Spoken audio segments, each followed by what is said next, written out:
Thank you very much. Hello to everyone. It's always very good to share reflections that then someone else has to make do with and find a good way forward. So thank you very much for inviting me here. It's very good to be back here. I'm very happy to share some thoughts on this, on the topic of this panel. Space is an increasingly prominent area, both for the HRVP and the High Representative, because he has, of course, crucial operational responsibilities when it comes to space security, but also because the nature of the threats has changed. And also in my own portfolio, where space is one of many topics, there are spaces taking up more and more space. It's very prominent also for me, and I think it shows that a lot is changing there and requires engagement. I normally deal, or on top of space, I deal with the whole agenda of EU's security and defense, so ranging from the 22 civilian and military missions that we have. A lot of engagement goes into the support to Ukraine, counterterrorism, disarmament, etc., many more topics, just to show you the breadth of topics. And if I say that space is taking up more, it also shows that it's a topic that we know we have to deal with and we cannot get around, and we shouldn't. So I'm mentioning these points to reflect on and also to invite the panel to do that, to see how we can better integrate space in other policy areas.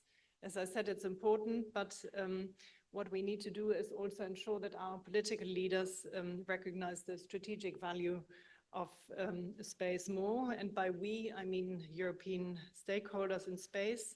So how can we ensure that sufficient attention is paid to the risk that outer space might not remain a peaceful domain? So I would like to share 3 points. The first one is on awareness raising of the importance of space. The second one is on space security and stability. And the third one is on meeting the challenges of space security through an evolving shared strategic culture. So on the first point, awareness raising. First of all, we need to ensure that we have full awareness of the decision makers on the consequences of the instability in space, because here on Earth, we have, of course, become increasingly and heavily dependent on space-based services and data. And as you know all too well, space-based services and data have become indispensable for the functioning of our economies and societies. And if you look at the mixture, huge dependency, huge vulnerability, that's never a good cocktail. So it's important that we engage, and to engage, you need to have the awareness of the highest political level, and often space is still seen in this sphere as something a bit technical. There are some who maybe hesitate to get more into space, but it's actually very important because we need the support and we need to have the resources to deal with this topic adequately. Elevating space and recognizing its strategic value by most senior levels of leadership. So that is, of course, in government, international organizations, in the commercial sector, in the academic world, in global platforms, is therefore a must. And this involves integrating space considerations into various policy areas. This approach can enhance national security, it can enhance economic growth, technological innovation, and international standing. So we need to ensure that space remains a strategic asset in driving progress across multiple sectors and enhancing overall national and global security. Space is, of course, a strategic domain, and in our guiding doctrine, the strategic compass, we see that these strategic domains are increasingly confronted with a general strategic power competition and uncertainty. We need to have the right tools and responses to deal with that. This leads me to my second point on developments at the level of space security and stability and the related challenges. I think all of us here will agree that without security in space, there can be no security on Earth. So the time when we could see both as distinct spheres of operation or influence are, of course, long gone. And this changing paradigm is increasingly evident also to us in Europe. The EU has a wide range of space-based infrastructure that is part of our EU space program, which you all contribute to build, operate, govern, use, or to inform. And for all of this, the EU and its member states maintain and nurture an ecosystem of institutions, industrial players, agencies, and governance mechanisms. However, the entire infrastructure must be protected and safeguarded in light of a clear rise of irresponsible and hostile behaviors in space. And this includes the development of counter-space technologies by strategic competitors. And these technologies range from anti-satellite weapons to spoofing and jamming satellite signals or cyber attacks. And we have started also to witness very recently an increased readiness to test and even to deploy them. And of course, most space technologies are dual use and can be used for both peaceful and hostile purposes. This is where where intent becomes a key element, as well as behavior and transparency. And here our transparency as a leading space power is important as we develop technologies and operations that allow us to thrive in orbit, which our competitors may interpret in ways different than we intended.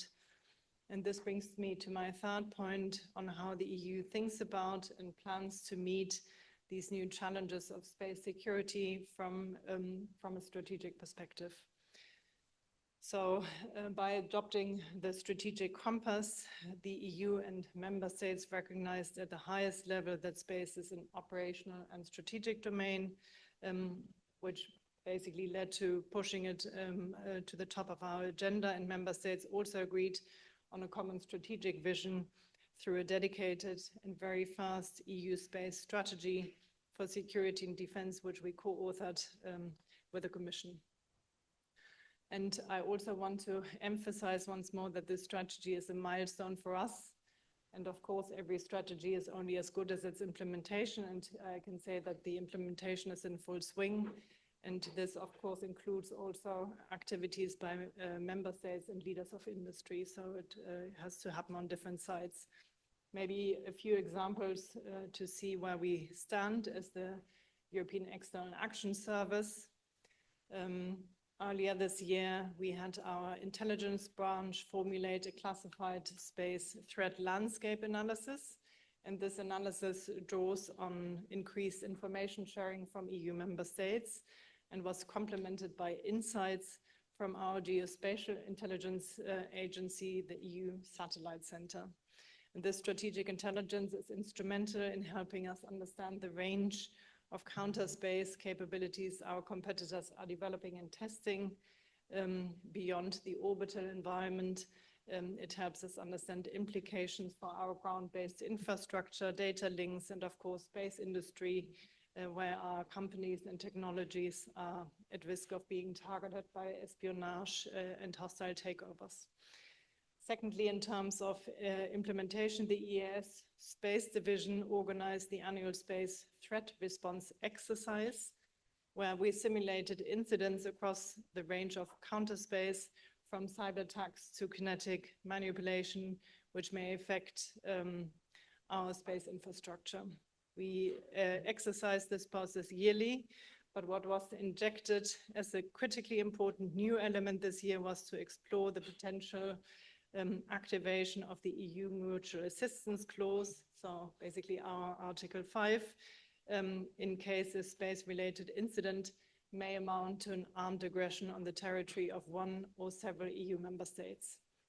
Thirdly, in the area of space domain awareness, we are in regular exchange with our member states towards detection and characterization of space security incidents to support possible attribution and response. And last autumn, for example, This helped us understand and ultimately call out the DPRK for its use of ballistic missiles to launch a reconnaissance satellite.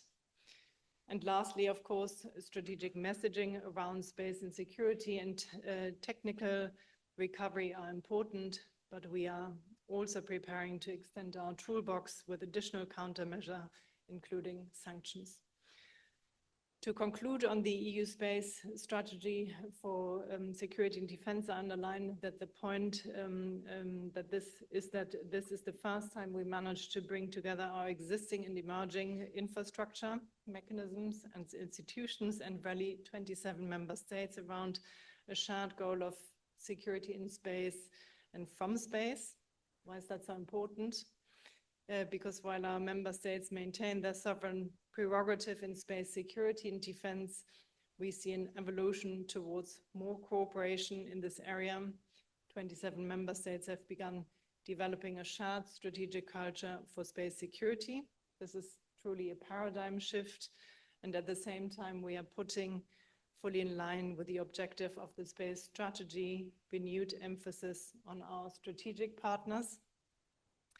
And this really is at the heart of the work, and I invite you to explore this dimension in your conversations here today, and you will hear the EU Special Envoy for Space talk about it later this afternoon. To preserve the stability of the space domain, we need, as EU, to act collectively and through partnerships. Proactive space diplomacy is really key to preserving space as a peaceful domain. And I would say the EU has partnerships in its DNA. In our security and defense policy, we will always try to work in concert with partners. And this includes stakeholders from the commercial sector, as well as think tanks and academia. And I'm very pleased to be here today in this very mixed and rich audience. This is especially important in space security, which both lends itself to and requires cooperation, whether for shared strategic messaging, burden sharing in capabilities, or exchanging data and expertise. To close, let me leave you with 3 thoughts that I invite you to consider as open questions to the panel and the audience.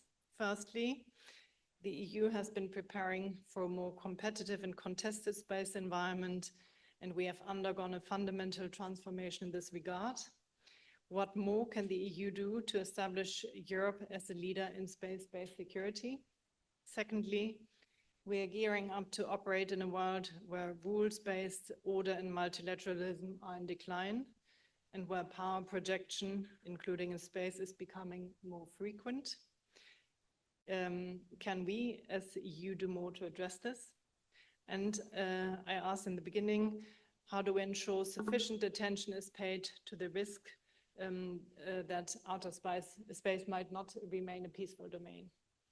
Thirdly, Europe, as a technological, economic, and normative power, is one of the world's leading space actors with space assets that provide freely accessible services to billions of users in the world. This means we have a responsibility to defend and secure space. Peace, stability, and mutual respect in space is a prerogative for our work for space and stability on the ground. This leads me to my final question. How can the strategic value of space get more political recognition inside and outside the EU? On this note, I wish you an excellent discussion, and I look forward to hearing the results of it. Thank you very much.